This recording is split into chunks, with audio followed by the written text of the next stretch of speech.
নগৰতে নাই, কোনো পৌৰসভাতে নাই। এই শিলচৰৰ যান্ত্ৰিকটো নাইকিয়া কৰিবৰ কাৰণে চিফ মিনিষ্টাৰৰ মুখত মই শুনিছিলো বিধানসভা যে এলিভেটেড কৰিডৰ বনাই দিয়ে, অভাৰব্ৰিজ বনাই দিয়ে। শিলচৰ অভাৰব্ৰিজখন ক'ত এতিয়া? মিষ্টাৰ চিফ মিনিষ্টাৰ, আপোনাৰ অভাৰব্ৰিজ ক'ত শিলচৰত?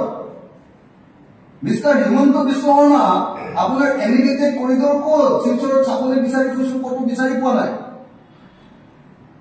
আপুনি ইমান ডাঙৰ ডাঙৰ যে কথা কৈ দিয়ে যে মই শিলচৰক এনেকুৱা কৰি দিম, শিলচৰক একদম এলিভেটেড কৰিডৰ দি দিম, শিলচৰৰ আপোনাৰ টাউনৰ যে আপোনাৰ যিটো ড্ৰেইনেজ চিষ্টেমটো বনাই দিম বুলি কিমান কৈছিলে।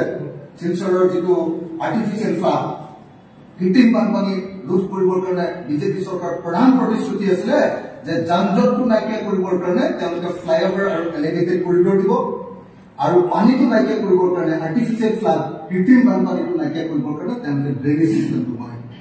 ক'ত সেইটো scientific drainage system? Mister chief minister, আপুনি যে ইমান ডাঙৰ ভুলটো খুজি থাকে, শিলচৰৰ উন্নয়নৰ এই বস্তুবিলাকটো ক'তো আমি দেখা নাই। আৰু শিলচৰ পৌৰসভাৰ নিৰ্বাচনটো কেতিয়া হ'ব? আপুনি ইমান বাঙালী মানুহ ভাল পায়, হয়নে? বাঙালী মানুহক এটা ক্ষমতা দিব খোজে আপুনি, বাঙালী মানুহক আপুনি শক্তিশালী কৰিব খোজে, শক্তিশালী কৰিব খোজে পলিটিকেলি, কিন্তু শিলচৰ পৌৰসভাৰ ইলেকশ্যনটো আকৌ আপুনি বন্ধ কৰি ৰাখে। ক'ত চিফ মিনিষ্টাৰ ডাঙৰীয়া? আপোনাৰ বঙালী প্ৰীতি মইতো ক'তো বৰাবত ক'তো দেখা নাই ভাই। মইতো আপোনাক গুৱাহাটীতে বঙালী প্ৰীতি দেখি থাকো। আপুনি অকল বাঙালী আৰু অসমীয়া ভাষীৰ মাজত কাজিয়া লগাৰ বাহিৰে এই সময় তুমি কি কাম কৰিব পাৰিছ মুখ্যমন্ত্ৰী ডাঙৰীয়া? বাঙালী আৰু অসমীয়াৰ মাজত ইমান দিন ধৰি যুগ যুগান্তৰ যিটো সম্পৰ্ক, আৱহমান কালৰ পৰা আমাৰ যিটো সম্পৰ্ক, অৰ্গেনিক ৰিলেশ্যনশ্বিপ আছিলে, এইটো বিজেপি চৰকাৰৰ দিনত ব্যাহত কৰি দিয়াৰ বাহিৰে, বাঙালী আৰু অসমীয়াৰ মাজত সংঘাত হোৱাৰ বাহিৰে এই বিজেপি চৰকাৰখনে আচলতে বাঙালীসকলৰ কাৰণে কৰিছে কি? বাঙালীসকলৰ এই যিটো আপোনাৰ দ্বীপ উদ্ধাৰৰ সমস্যা, এই দ্বীপ উদ্ধাৰৰ সমস্যাটো সমাধান কৰিলে? বাঙালীসকলে যে এতিয়ালৈকে অসমৰ ভাৰতীয় বাঙালীসকলে, বিদেশী নহয়, অসমৰ ভাৰতৰ পুৰণি যিসকল বাঙালী ভদ্ৰ, তেওঁলোকৰ যে এই আপোনাৰ কি কয় আমাৰ হেৰি কাৰ্ডৰ সমস্যা, আধাৰ কাৰ্ডৰ সমস্যা, ফিংগাৰ প্ৰিণ্টৰ, মানে এই সমস্যাটো ক'ত গ'ল? হাজাৰ হাজাৰ লাখ লাখ বাঙালী মানুহৰ যে এই যে আধাৰ কাৰ্ড নাই, এই সমস্যাটো আপুনি কাহানিৰে সমাধান কৰিম বুলি কৈছিলে, ক'ত গ'ল? এনআৰচিখন সম্পূৰ্ণ কৰি বাঙালী মানুহক একেবাৰে শান্তিৰে থাকিবলৈ নিদিয়ক কিয়? কিয় আপুনি বাঙালী মানুহবিলাকক অসমীয়া মানুহৰ ওচৰত আপুনি সন্দেহবাদী কৰি তুলিছে এনআৰচিখন কমপ্লিট নকৰি? পলিটিকেলি বাঙালীসকলক পুৰা মাথা মাৰি আনে বিজেপিয়ে। বাঙালীসকলৰ ৰাজনৈতিক অধিকাৰ সম্পূৰ্ণৰূপে হৰণ কৰা নাই বিজেপিয়ে। বাঙালীসকলৰ নামত ইমান কথা কৈ কিন্তু এটা বাঙালীৰ সমস্যা সমাধান কৰাটো আমি দেখা নাই। এটা সমস্যা কেৱল অসমীয়া আৰু বাঙালীৰ মাজত কাজিয়া লগোৱা। আমাৰতো শুনিছিলো যে বৰাক উপত্যকাত নতুন গ্ৰীণ ফিল্ড এয়াৰপৰ্ট হ'ব। ক'ত গ'ল আপোনাৰ গ্ৰীণ ফিল্ড এয়াৰপৰ্টটো চাব লাগিছিল নহয়? মানুহ খেলিলে ঠিকেই, মানুহৰ ঘৰ ভাঙিলে, বাগান ভাঙিলে, এয়াৰপৰ্টটো ক'ত আপোনাৰ? মুখ্যমন্ত্ৰী ডাঙৰীয়া হিমন্ত বিশ্ব শৰ্মা ডাঙৰীয়া, আপুনি বোলে বৰ ডাঙৰ মুখ্যমন্ত্ৰী, আপুনি বোলে একদম বিশ্বত অসমৰ, আপোনাৰ এয়াৰপৰ্টটো ক'ত? বৰাকত ক'ত আপোনাৰ এয়াৰপৰ্টটো? আৰু শিলচৰ মেডিকেল কলেজখন আপুনি যে ইমান দিনৰ অসমৰ শিক্ষামন্ত্ৰী, স্বাস্থ্যমন্ত্ৰী বোলে নাম্বাৰ 1 স্বাস্থ্যমন্ত্ৰী আছিলে, শিলচৰ মেডিকেল কলেজখন আপুনি কেতিয়াবা চাইছেনে? তাৰ চাৰ্ভিছ চাইছেনে? তাৰ ইনফ্ৰাষ্ট্ৰাকচাৰ চাইছেনে? তাৰ পৰিৱেশ চাইছেনে আপুনি শিলচৰ মেডিকেল কলেজত? মিষ্টাৰ হিমন্ত বিশ্ব শৰ্মা, আপোনাৰ আচল বস্তুটো বৰাকত আহি গম পালো যে আপুনি যাৰ কাৰণে আটাইতকৈ বেছিকে চিঞৰ বাখৰ কৰে, তেওঁলোকৰ কাৰণে এটাও কাম এতিয়ালৈকে দিয়া প্ৰতিশ্ৰুতি গ্ৰহণ কৰিব পৰা নাই। এটা কাম আপুনি কৰিব পৰা নাই। বঙালী কেৱল আপোনাৰ ৰাজনীতিৰ হাতিয়াৰহে কৰিছে। কেৱল বেমাৰীসকলক আপুনি ব্যৱহাৰ কৰিছে। তৃতীয় আৰু চতুৰ্থ শ্ৰেণীৰ পৰীক্ষাত বঙালী কিমান মানুহে চাকৰি পালে? আপোনাৰ 1 লাখ চাকৰি কিমান? আপুনি 1 লাখ চাকৰি দিলো বুলি যে কৈ থাকে, বৰাক উপত্যকাৰ পৰা কিমানজন মানুহক দিলে? আপুনি এখন হোৱাইট পেপাৰ উলিয়াওকচোন। বৰাক উপত্যকাৰ কাৰণে আপোনালোকে কি কি কাম কৰিলে? মুখ্যমন্ত্ৰী ডাঙৰীয়া, মিনি বচিবলৈ হ'লনে নাই? ফ্লাইঅভাৰ হ'লনে নাই? এয়াৰপোৰ্ট হ'লনে নাই? বৰাক নদী খালিলে নে নাই? মহাসড়ক হ'লনে নাই? ৰেলৰ ব্যৱস্থা কি কৰিলে? জোৱাই ৰাস্তাটো কি কৰিলে? এইবিলাকৰ ওপৰত আপুনি এবাৰ হোৱাইট পেপাৰ এখন উলিয়াওক না। চেলেঞ্জ কৰিছো, শিলচৰত উপস্থিত থাকি মই চেলেঞ্জ কৰিছো, যদি সঁচাকে বাঙালীসকলৰ কাৰণে কিবা কৰিছে, বৰাক উপত্যকাৰ কাৰণে কিবা কৰিছে, আপুনি এখন হোৱাইট পেপাৰ উলিয়াই এখন বিধানত দাখিল কৰক। বাঙালী আৰু অসমীয়াৰ মাজত কাজিয়া লগাব লাগে, নহয় জানো? অকল সেইটোৱেতো আপোনাক লাগে, যাতে বাঙালীবিলাকক ভয় খুৱাই ভোটটো লৈ থাকিব পাৰে, বাঙালীবিলাকৰ চেণ্টিমেণ্টটো লৈ আপুনি ভোটটো লৈ থাকিব পাৰে। আটাইতকৈ ডাঙৰ কথা মই ইয়ালৈ আহি গম পালো যে বাঙালীবিলাকক বিৰাট ডাঙৰ লোকচান এটা কৰি দিলে বৰাক উপত্যকা। এই বৰাক উপত্যকাৰ মানুহৰ জীৱিকাৰ প্ৰধান বস্তু এটা আছিলে ইয়াৰ লোকেল চুপাৰী। লোকেল চুপাৰী বিজেপি চৰকাৰ অহাৰ আগলৈকে এজন মানুহে লোকেল চুপাৰী 1 বস্তা 40 কেজি কেঁচা চুপাৰীত আগতে 70 টকাকে পাইছে।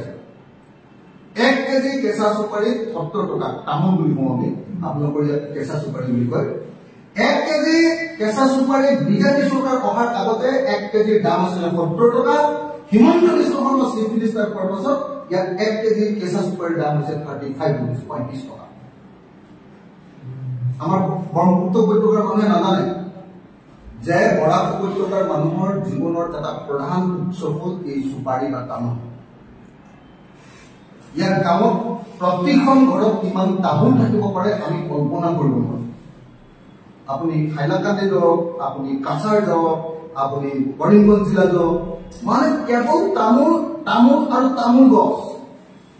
ইয়াৰ মানুহৰ প্ৰধান জীৱিকাৰ উৎসটো হ'ল তামোল বা চুপাৰী। ইয়াত চুপাৰী বুলি কয়, আমি তামোল বুলি কওঁ।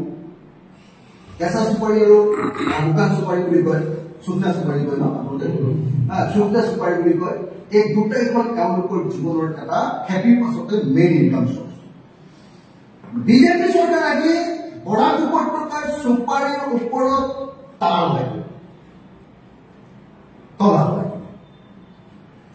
70 টকা কেঁচা চুপাৰীৰ দাম 35 টকালৈ কমাই দিলে, আৰু সেইটো কৌশিক ৰায়ৰ জৰিয়তে অকল চিণ্ডিকেট ৰাজ কৰি তুলিলে। চিণ্ডিকেট ৰাজ। আগতে শুকান চুপাৰী বিক্ৰী কৰিলে বৰাক উপত্যকাৰ মানুহে, এজন খেতিয়কে যাৰ চুপাৰী আছে, যাৰ তামোল আছে, তেওঁলোকে শুকান চুপাৰী, শুকনা চুপাৰী আগতে বিক্ৰী কৰিলে 400 rupees পাইছিলে পাৰ কেজি। এতিয়া পায় 270 rupees। বৰাক উপত্যকাৰ মানুহৰ পেটত লাভ দিছে হিমন্ত বিশ্ব শৰ্মাই, পেটত লাভ দিছে হিমন্ত বিশ্ব শৰ্মাই।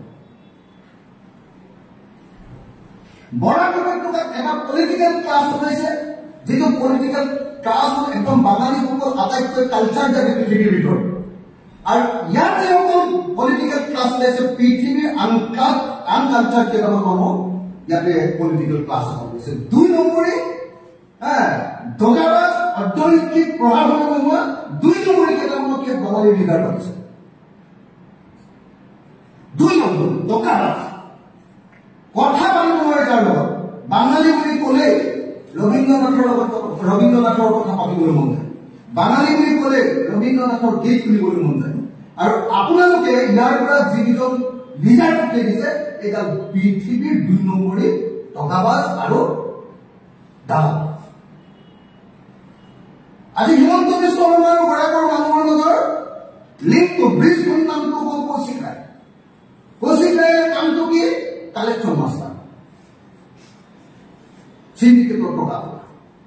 একে বঙালীৰ লগত বিজেপিৰ সম্পৰ্ক, একে সম্পৰ্ক নহয় জানো বিজেপিৰ লগত বাঙালীৰ সম্পৰ্ক? আগতে সৰ্বানন্দ সোণোৱালেতো মোটামুটি ধৰণে বাঙালীবিলাকক সন্মান দিছিলে, হিমন্ত বিশ্ব শৰ্মাইতো পেটত লাভ দিছে। সৰ্বানন্দ সোণোৱালেতো মোটামুটি ধৰণে বাঙালীসকলৰ প্ৰতি সন্মান প্ৰদৰ্শন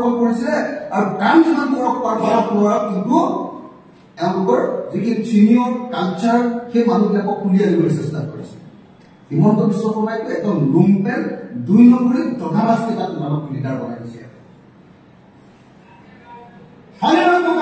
নিজে আপোনালোকে জানিব প্ৰত্যেকজন সাংবাদিকে জানে কৌশিক ৰায় যদি আজি বৰাক উপত্যকাৰ বাঙালী মানুহৰ প্ৰতিনিধি হয় যাৰ নামটো লোকেল নামটো হ'ল কালেক্টৰ লোকেল কালেক্টৰ কিহৰ কালেক্টৰ সুপাৰীৰ কালেক্টৰ কিহৰ কালেক্টৰ কয়লাৰ কালেক্টৰ কিহৰ কালেক্টৰ 2 নম্বৰী পইচাৰ কালেক্টৰ হ্যাঁ বাংলাদেশলৈ যোৱা বস্তুবিলাকৰ ওপৰত টেক্সেছ হ'ব 2 নম্বৰ হ্যাঁ সুপাৰী কয়লা এইবিলাকৰ কালেক্টৰ নহয় জানো এতিয়া সেইকাৰণে আমি অতি স্পষ্টকৈ কৈছো যে বিজেপি বৰাক উপত্যকাৰ কাৰণে আশীৰ্বাদ নহয় বাঙালী মানুহৰ কাৰণে বিজেপি হ'ল এটা ভয়ংকৰ এটা আমি কি কম অভিশাপ বিজেপি বৰাক উপত্যকাৰ মানুষের কারণে আশীর্বাদ নয় বিজেপি বরাক উপত্যকার মানুষের কারণে অভিশাপ হয় বাঙালি মানুষের যেটা পরিচয় কি বাঙালি মানুষ কালচার মানুষ তো বিজেপির যে বাঙালির লিডার এ কিন্তু কালচার নয় আনকালচার 2 নম্বর সিন্ডিকেট মাস্টার এগুলো তো পুরা কালেক্টর হয় কালেকশন মাস্টার লোকেল কালেক্টর তো এই যেটা সম্পর্ক করেছে বিজেপি আর বরাক উপত্যকার এই সম্পর্কটা একদম খারাপ এখানে আমি স্পষ্টকে কব খুঁজছো যে বিজেপিয়ে বরাক উপত্যকার বাঙালি মানুহৰ কোনো ৰাজনৈতিক অধিকাৰ মই বেলেগ কথা বাদ দিলো বাঙালি মানুহৰ যে এই হেৰি সমস্যাটো দ্বিমুটাৰ সমস্যাটো এই সমস্যাটো সমাধান কৰকচোন আমি কথা দিছো যে 26 যদি আমি সৰকাৰ কৰো 6 মাহৰ ভিতৰত বাঙালি মানুহৰ দ্বিমুটাৰ সমস্যা সমাধান কৰে যিয়ে আমাৰ ৰাজ্যৰ সৰকাৰ হ'ব পালে ৰাজ্যৰ সৰকাৰত থাকিব ইয়াৰ লোকেল সুপাৰীৰে ম্যানমাৰৰ পৰা বাৰ্মিজ সুপাৰী নহয় এতিয়া হিমন্ত বিশ্ব শৰ্মাই বাৰ্মিজ সুপাৰী সিন্ডিকেট কৰিছে লোকেল সুপাৰীক আমি আকৌ আগৰ নিচিনাকে বিজনেছ কৰিব হ্যাঁ তাৰ কাৰণে কোনেও পইচা দিব নালাগে কোনোবাই যদি এখন গাড়ী ৰাস্তাত ধৰে লগে লগে তাক জেল কৰে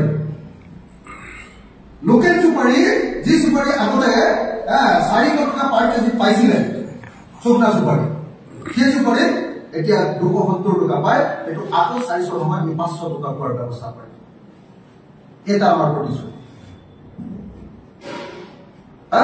আমি 6 মাহৰ ভিতৰত দ্বিমুটাৰ সমস্যা এটা খতম কৰিব এটা আমার প্রতিশ্রুতি এনআরসিটা কমপ্লিট করে বাঙালি সোশিয়াল নিরাপত্তা দিবে